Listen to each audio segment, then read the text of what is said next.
Les lois philosophiques de la sagesse, telles qu'elles ont été élucidées par les penseurs de l'Antiquité, continuent de résonner dans notre monde moderne.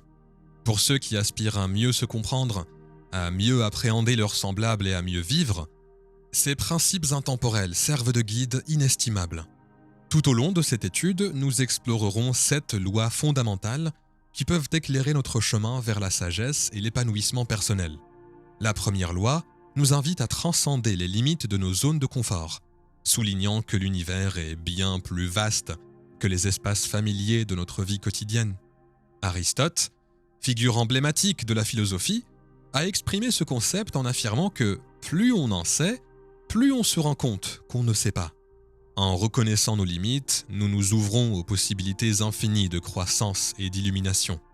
Le développement de notre sagesse et de notre croissance personnelle exige que nous sortions de nos zones de confort, que ce soit par le biais de voyages ou de l'exploration de nouveaux environnements. Sortir de notre zone de confort offre des opportunités inestimables de découverte de soi et d'apprentissage. En nous confrontant à des cultures, des idées et des expériences diverses, nous acquérons non seulement une perspective plus large sur le monde, mais aussi une meilleure compréhension de nous-mêmes. Les paroles d'Aristote nous rappellent que la véritable sagesse réside dans la reconnaissance de l'immensité de la connaissance et dans l'humilité de la rechercher en permanence. La deuxième loi nous encourage à faire la distinction entre la richesse et la vraie valeur. Un message intemporel, également souligné par les enseignements d'un autre philosophe éminent, Confucius. Connu pour ses profondes réflexions sur l'éthique et les relations humaines, Confucius a mis en avant l'idée que la véritable valeur ne réside pas dans l'accumulation de richesses, mais dans le développement des vertus et du caractère moral.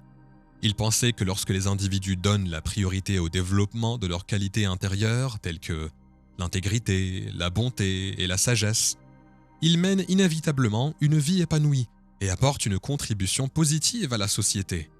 Il est crucial de reconnaître que la richesse matérielle, bien qu'essentielle pour répondre à nos besoins fondamentaux, ne doit pas être la seule mesure de notre succès ou de notre bonheur. L'essence de cette loi réside dans la compréhension du fait que l'argent n'est qu'un outil pour faciliter nos efforts plutôt qu'une mesure définitive pour la vie. Plutôt que de rechercher la richesse sans relâche, nous devrions affiner nos facultés intellectuelles et morales afin de protéger notre bien-être et d'améliorer notre sens de l'objectif. Comme l'a judicieusement noté Confucius, notre plus grande gloire n'est pas de ne jamais tomber, mais de nous relever chaque fois que nous tombons. La troisième loi s'inspire de la profonde sagesse de Marc Aurèle, empereur romain et philosophe stoïcien.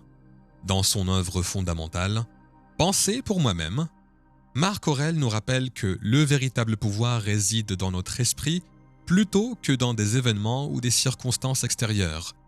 Ce principe stoïcien constitue le fondement de la résilience et de la force mentale. Dans le monde moderne, où l'anxiété et le stress sont souvent présents, l'importance de cette loi n'a fait que croître.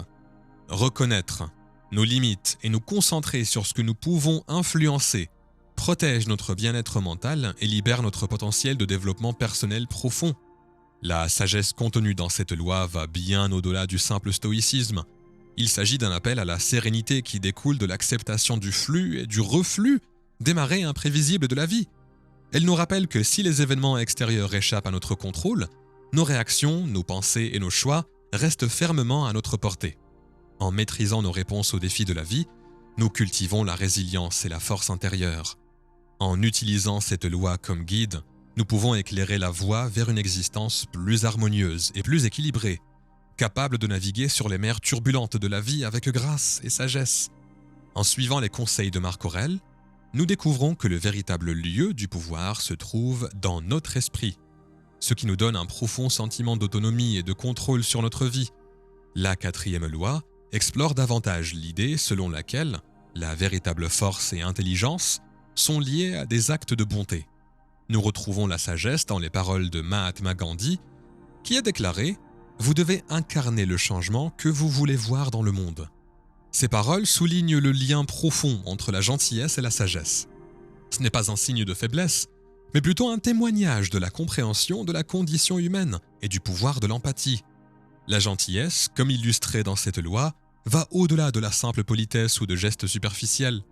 Elle englobe la capacité d'éprouver de la compassion, même envers ceux qui semblent ne pas la mériter.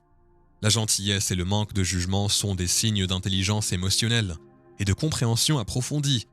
S'accrocher à la colère, comme le souligne cette loi, équivaut à s'infliger des blessures, car cela corrode l'esprit avec le temps.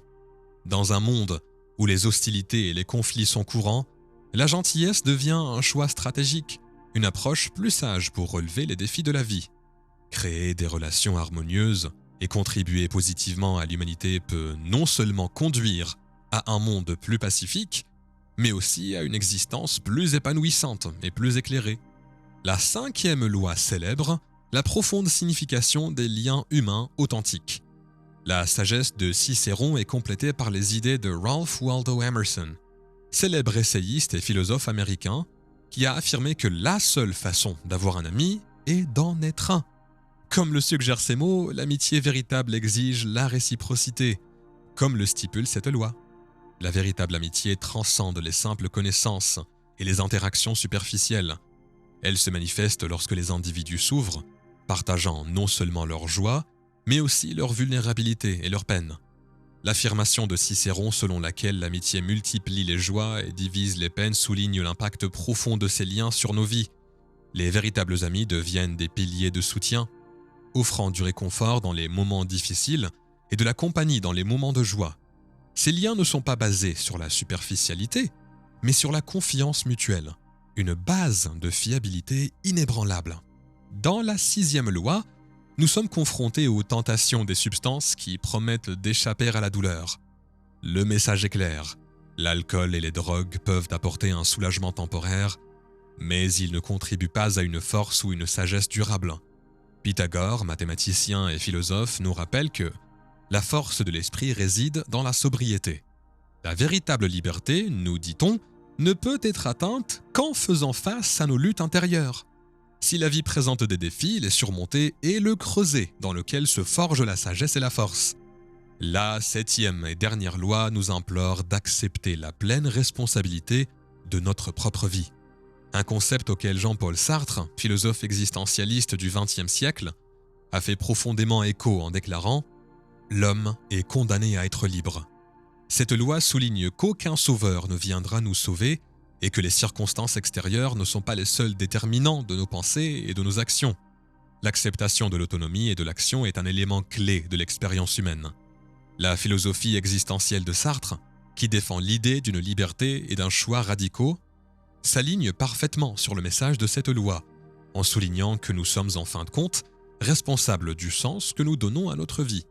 En intériorisant la notion que nous sommes les seuls architectes de nos destinations, nous reconnaissons que blâmer les autres ou trouver des excuses ne fait que déformer nos processus de pensée et miner notre potentiel de développement personnel.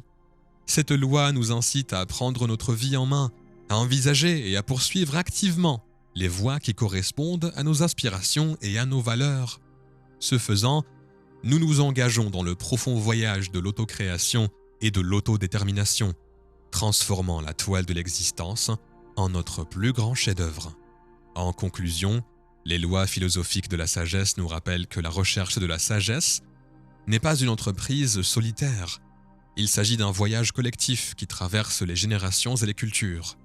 En tenant compte de la sagesse des grands penseurs qui nous ont précédés, nous poursuivons la quête intemporelle de l'illumination en évoluant et en enrichissant sans cesse notre vie et le monde qui nous entoure.